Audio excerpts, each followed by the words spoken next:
mesej saya punya banyak ni. Sungguh pun hati kadang-kadang bergetar. Kita takut, kita tak tahan dengan ujian dan kita duduk sebelah ujian, akhirnya takut kita tumbang.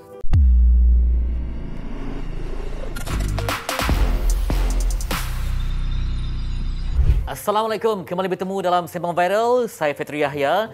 Nak bicara tentang hari ini di sebalik isu yang panas kan. Orang kata ada individu seperti ustaz, pendakwah yang menerima mesej tetapi akhirnya terjerumus dan terjebak disebabkan mangsa juga pandai untuk memerangkap. Adakah mereka ini terperangkap ataupun memang ada perangkap yang tak nampak sebenarnya?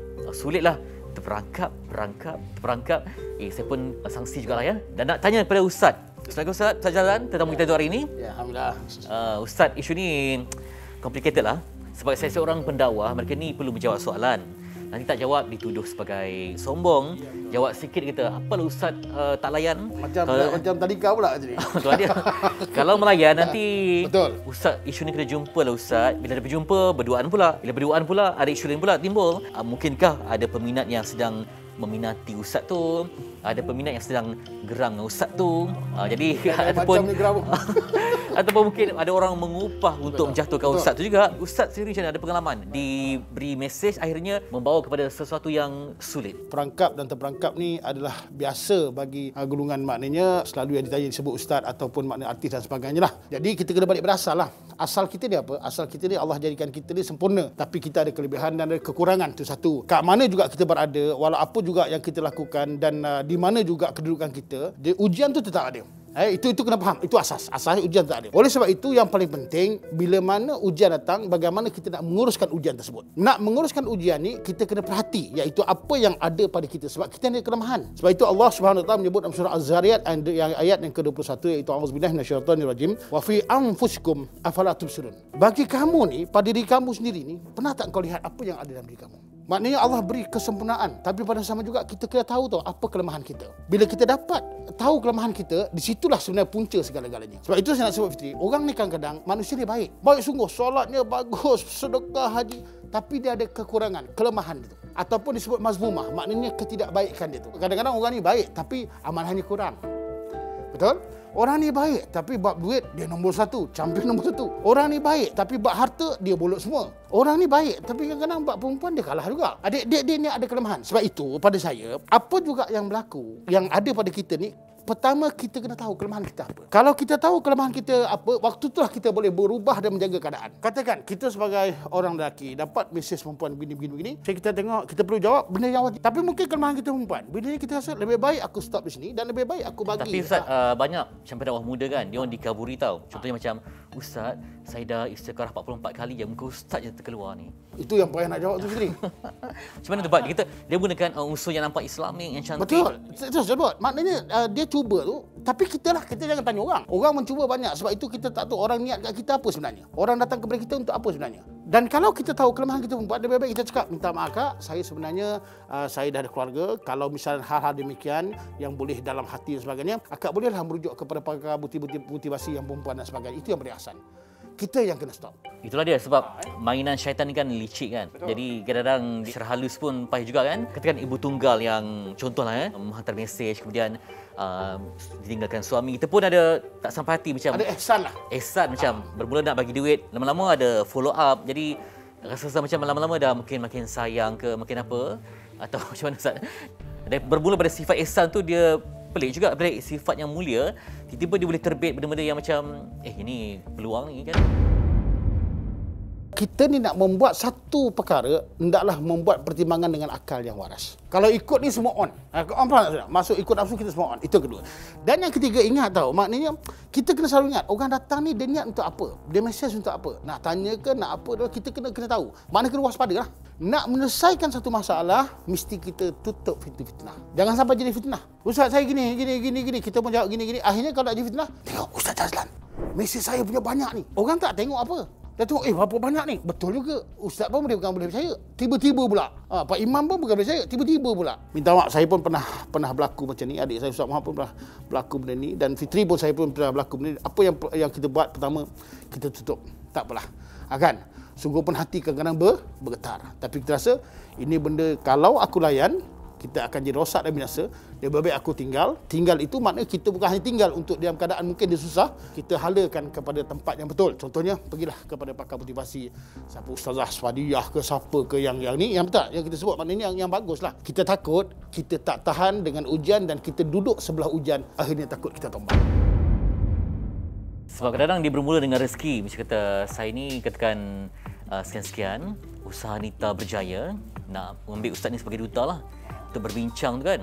Bila berbincang dengan suara yang lemah lembut, gemal yang menggoda, macam tu ustaz. Tiba-tiba bermula dengan rezeki, tapi kadang rezeki, tapi pada masa sama kita juga melayan. Rupa dah dapat rezeki lain lah. Betul. Okay. Sebab itu, Nabi SAW pernah pesan kat kita. Dalam hadis ni, Nabi sebut apa? Maknanya di antara kesempurnaan Islam seseorang itu, kesempurnaan Islamnya iaitu apa? Dia meninggalkan satu perkara yang tidak berfaedah. Kalau kau nak jadi baik sebagai Islam, kau kena ingat, walaupun kau kat mana pun, orang datang tolong ustaz gini, kita kena tahu, Nabi pernah bisikkan kita, Nabi pernah pesan kat kita, engkau nak jadi orang yang baik, engkau kena tinggalkan benda-benda yang tak berfaedah. Okey, mungkin nak jadi duta, bagus begini-begini. Tapi mungkinnya selingan tu. Kalau kita tak ambil sikap, sebenarnya sikap tu akan terbentuk kat situ. Kita kan ada musuh yang hebat. Betul. Musuh setan tu kan, selalu menggaruk-garuk hati kita. Macam mana daripada hati budi menjadi kadang hati body? Itu yang paling bahaya tu. Sebab kadang-kadang kita nak berbincang apa-apa benda yang formal kan, tiba-tiba digoda macam, ustaz nak minum, tiba-tiba ada benda lain kan. Dilayani sampai begitu sekali, orang tengok pun macam pelik kan. Apatah lagi kita di tempat yang mungkin tempat yang hal-hal tu mungkin hal sulit yang perlukan tanda tangan dan sebagainya.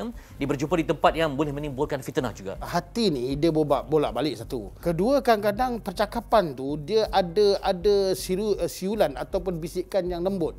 Contohnya, ustaz nama apa Kita tak pernah pula isteri cakap macam tu kan. Ini kemanusiaan. Kita ni manusia kemanusiaan. Tapi bagaimana Islam mendidik kita untuk jadi manusia yang sempurna? Sebab itu Nabi sebut tadi, engkau cuba sedaya upaya meninggalkan benda-benda yang tak berfaedah. Walaupun itu benda yang faedah. Tapi ada dalam faedah tu ada yang tak faedah. Contohnya macam, terusik hati kita. Bila terusik hati, kita kembali berasal kita lah.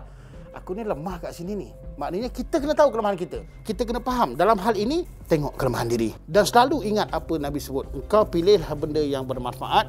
Dengan bermanfaat itulah dia akan lahir akhlak yang mulia. Kau pilihlah, buatlah perbuatan yang bermanfaat. Dan itulah sebenarnya engkau akan berjaya. Tapi kalau engkau melayani perkara yang tidak bermanfaat, maka engkau akan jadi runtuh moral akhlak. Dan engkau akan jadi orang yang mudah ditipu oleh iblis dan syaitan.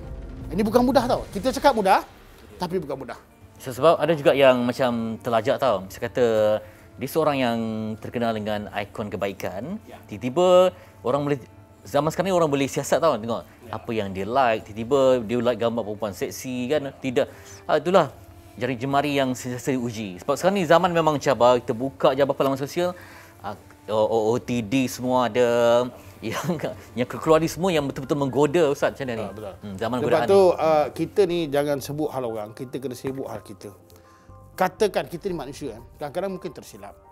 Apa hal kita kena perbaiki kita punya kesilapan. Ingat tahu, sebab Nabi ajar kita jadi takwa. Takwa ni maknanya apa? Ittaqullah haitsuma kunta. Maknanya kau takutlah kepada Allah di mana juga berada. Itu satu. Nak jadi takwa ni bukan mudah. Yang kedua, bila kita dah buat apa yang kita perlu buat, iaitu apa? Minta ampun kepada Allah. Kita memang selalu buat silap. Bila kita dah silap, kita dah minta ampun kepada Allah, kita kena perbaiki akhlak kita dan buatlah hidup yang baru. Jangan menyalahkan orang lain. Mungkin orang tu tengah diuji oleh Allah Ta'ala. Bagaimana sikap kita? Sikap dan sifat kita makna sama-sama kita bantu. Mungkin dia baru kena, kita dah kena dah. Kita pengalaman, kita bisikkan dia macam ni, keadaan macam ini. Orang tersilap ni biasa. Ni biasa. Cuma kita, bagaimana kita nak bangkit dari kesilapan, bagaimana kita nak membetulkan kesalahan, dengan tu insya-Allah kita akan jadi orang yang mudah-mudahan Allah bantulah. Ya. Ini bukan mudah ni Fitri, ini kita cakap hanya mujahadah yang betul tinggi, bukan mudah. Kita bercakap hari ini mudah, tapi ujian tu kita tak tahu. Sebab itu selalu kita minta doa, ya Allah Ta'ala, kau jauhkan aku daripada ujian yang aku tak mampu nak angkat. Betul. Kita ni Fitri, saya percaya, saya Fitri, kita ada mazmumah masing-masing. Kita ada kelemahan masing-masing. Sebab itu saya sebut di mana kita berada, apa juga kedudukan kita, apa juga di mana sikap kita dan apa juga diri kita, ujian itu tak ada dan kita yang kena tahu di mana kelemahan kita. Baik Ustaz, terima kasih Ustaz Jazal berkongsi sesuatu yang menarik di mana tanya nafsu semua on, tapi peranan kita lah untuk off semua godaan yang berlaku dalam hidup. Jumpa lagi untuk Sembang Viral. Jaga diri dan juga pastikan kita menerima segala teguran dengan hati yang terbuka. Yang penting kita bahagia, berdamai dan bersama bermujahadah untuk kebaikan iman. Jumpa lagi. Assalamualaikum.